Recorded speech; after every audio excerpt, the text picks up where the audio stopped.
In this video, I'm going to live audit an ad account that is spending 150K roughly, almost 150K per month.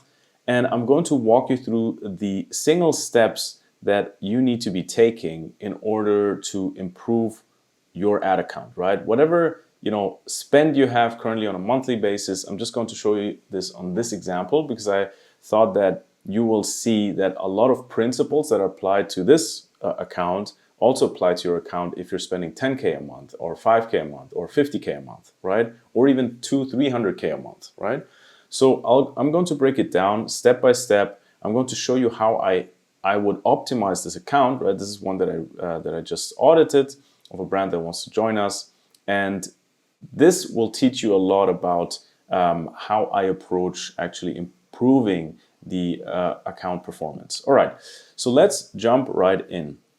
Before we jump into the account, I just want to show you quickly what are the steps essentially, or what are the parts of the whole thing that I'm looking at, right? So number one, obviously, we'll have a look at campaign structure. This is always something that is, a huge topic. I'll show you why it's not such a huge topic actually.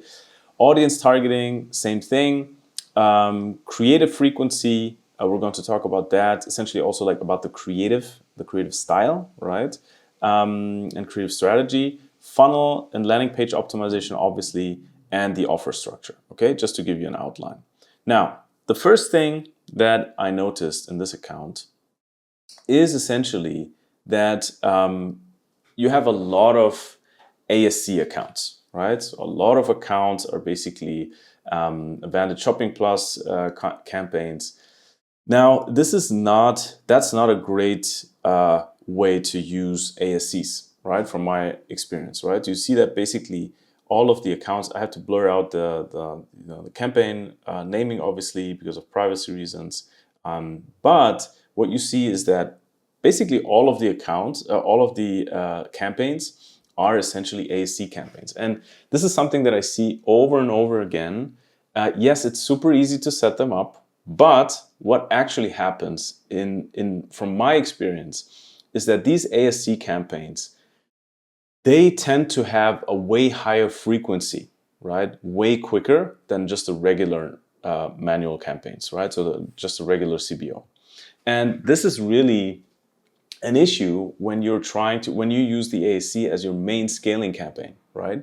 Because then, like, number one, it uses up a lot of creatives, right? So you need to have a lot of creatives in order to make it work. But even then, I see creatives in the ASC just ramping up in frequency way quicker than I see it in the normal campaign.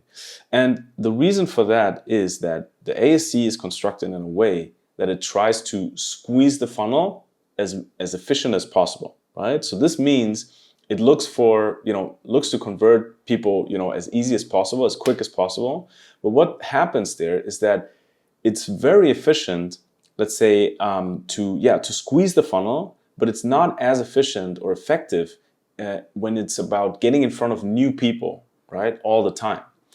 Because there, obviously, the probability of converting them is lower, right? So this is something that I see in many accounts. And when you invest everything into ASC, you have basically, you might have, and this is what I see in many cases, you really have a problem getting in front of new people, right? And then what happens is the ASCs, usually once you introduce them or once whatever, like, I don't know, freelancer agency, they tell you, yeah, this is the new shit. You see great results for maybe a couple of weeks, couple of months, but then you just see whatever you do, doesn't matter what you do, it's like the performance is stuck, right? And you see diminishing returns. And this is like a very common theme with these ASCs. That's why I don't recommend them as the main evergreen campaigns, right?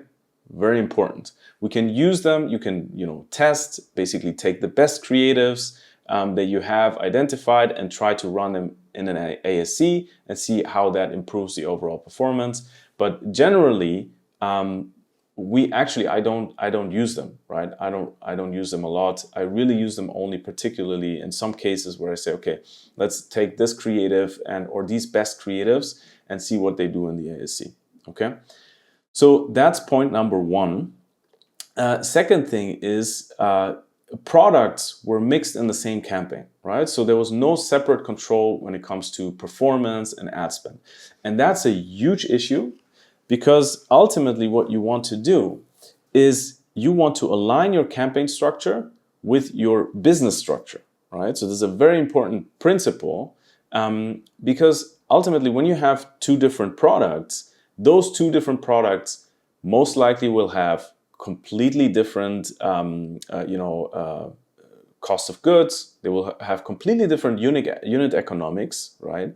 So if you mix them up together in one campaign, it's going to be very hard for the algorithm to understand like what type of sale am I going to expect, right? Who should I go out and get for this type of product or this type of let's say AOV. And that's what I see also. This is what I identified in this case, where essentially what they were doing is basically just mixing up everything, like all the products, all the different products, all the different angles for each product. They were mixing them up in the same exact campaigns, right? And that's really not what you want to do, right? You want to separate or basically organize your account in a way where you have, for example, let's say if you have product A and you have product B, you want to have one campaign for product A and one campaign for product B. Now, if you have for product A, let's say two very distinct angles, right, where one angle is targeting like a super young audience and another angle is targeting an audience of like 60 plus, then it might make sense to also separate these two, right? So basically have one campaign where you only put in creatives, funnels for this younger audience, and then you have another campaign where you only put in creatives and funnels for this older audience, right? This way, you're enabling the algorithm to optimize as much as possible on this specific avatar, this specific target audience, right? So if you don't have this, then it's going to be very hard to use, the full power of the machine learning algorithm finally. Okay, so keep that in mind when you're essentially setting up your campaigns, and that's what I say in many other videos. Is basically have one campaign for every business goal, right? Another business goal would be that you have, for example, different countries, right? So you're advertising in Canada and you're advertising in the US. That could also make sense because you might have a different stock level in Canada versus the US. You might have different profitability in the US versus Canada, different goals for each countries. So this is where you want to have control over, right? Otherwise, you're just leaving it up to Facebook.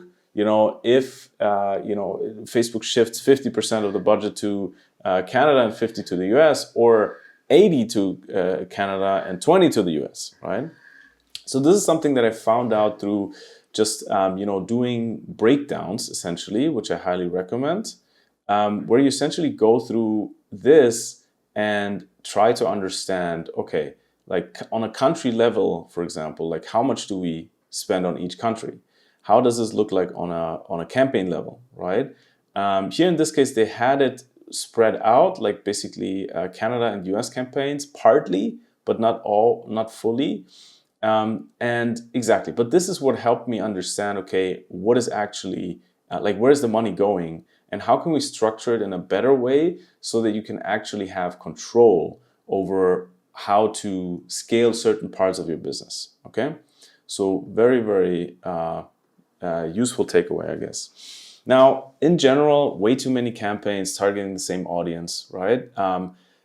Also, very hard then to understand where are we actually spending, how much are we spending on certain audiences. So that's why keep it clean, one campaign per business objective, as I say here, separate them out and move away from ASC, right? Just regular CBO campaigns.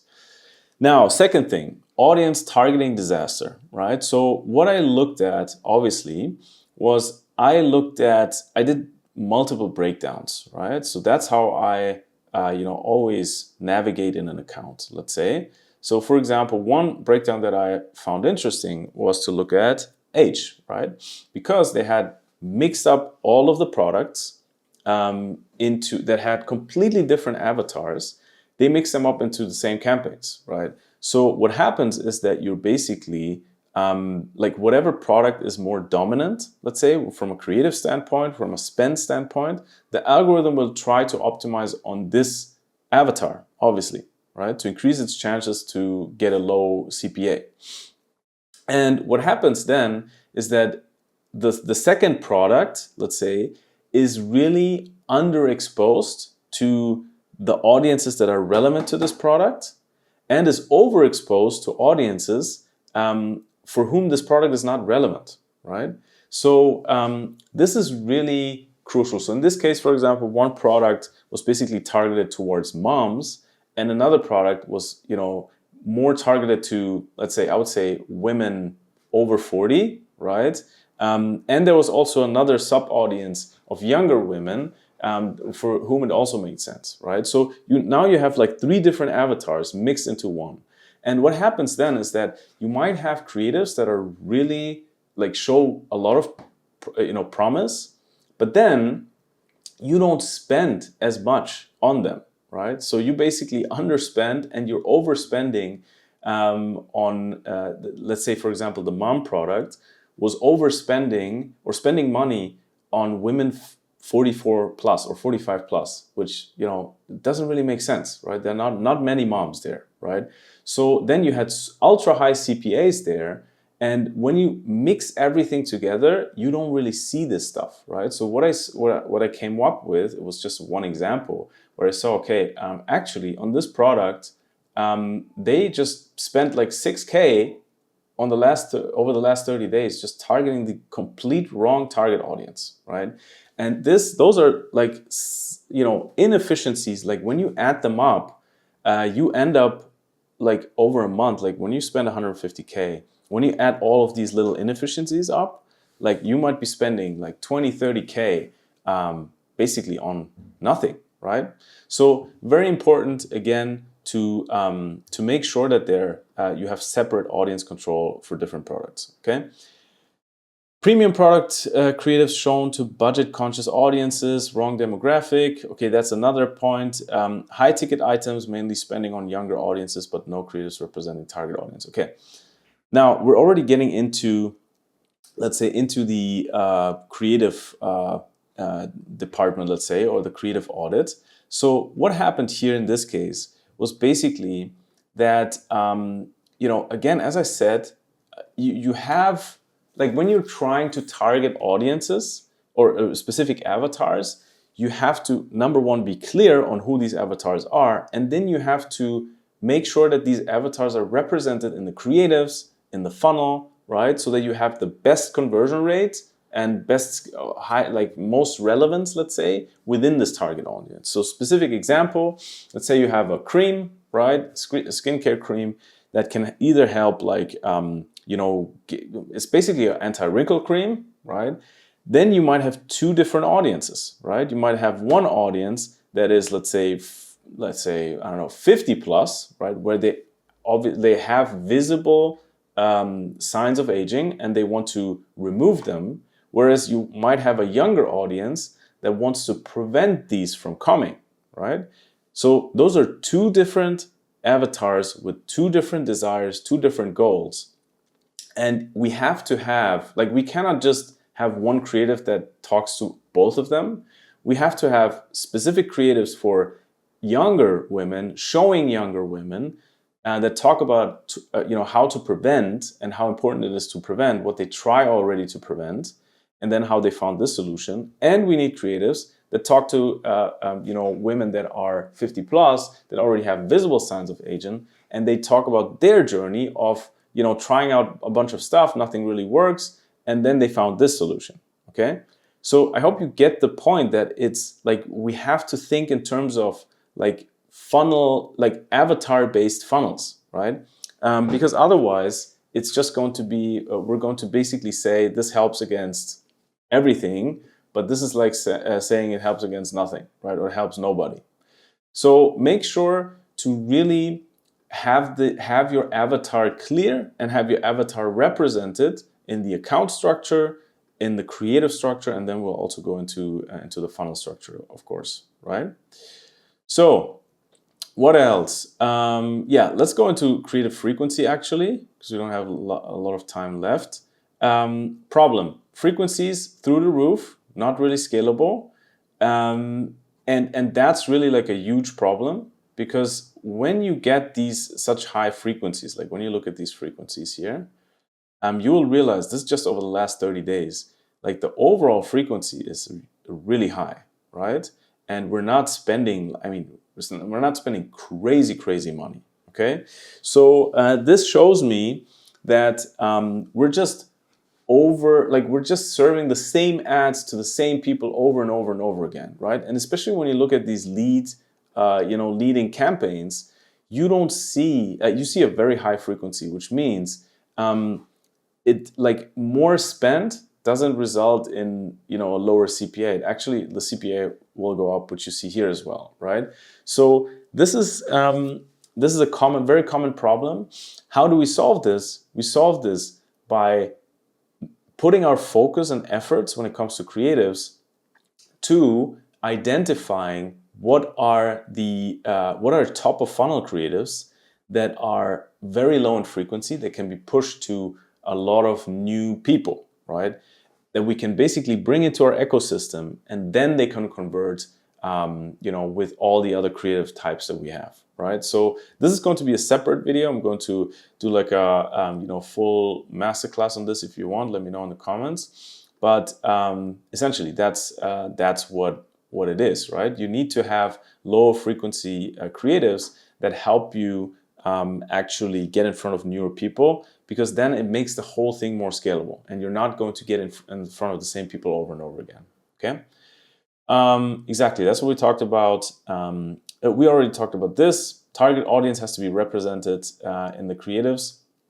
Then also research concepts, like these top of funnel concepts. As I said, it's going to be a separate video, but just to tell you, like, research viral ad concepts and just viral organic concepts that talk about your pain point, right? That you're trying to solve with your product, right? Just to understand, like, what are concepts there that I can adapt and basically put into an ad for my brand, because then you're tapping into what people already care about, right? And you just connect it with your specific product, right? So those are the kind of concepts that help you to have a very low frequency ultimately.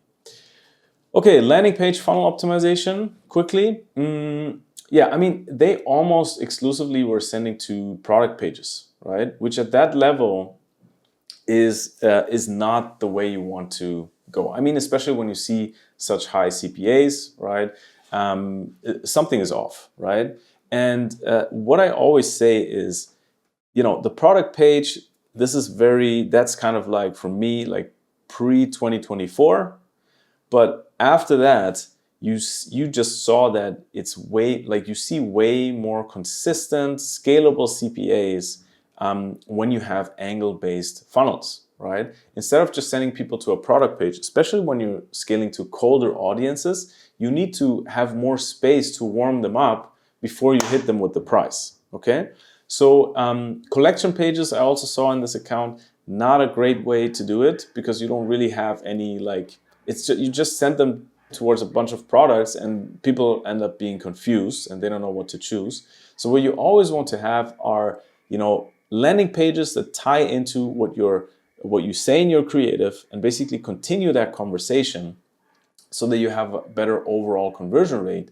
Plus, what you also want to do is just make it more scalable, right? Because the more you spend, the colder the audience is, and the better we have to explain why our product is a better solution than other solutions, okay?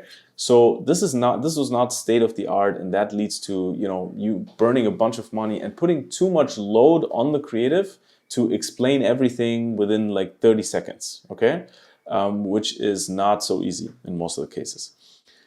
All right, yeah, and then obviously I saw like not a lot of social proof, basically no social proof besides reviews, no before and after. So not a lot of trust building elements to help people to actually convert, okay? And again, we're talking about reaching colder audiences, we have to do this. If we don't do this, we're just like, it's not enough. It's not enough, and people will just drop off because they don't understand the value, or it's not fully clear, right? So that's really important. Last thing, offer structure. So here, exactly, that was basically like a 10% off plus free shipping. They actually offered a free pouch, but which, you know, would, I think it's like a $40 value or $50 value, but they didn't really communicate that what the full offer is. So people basically would have to calculate in their own heads, okay, how much do I save now? Okay, then the pouch and this.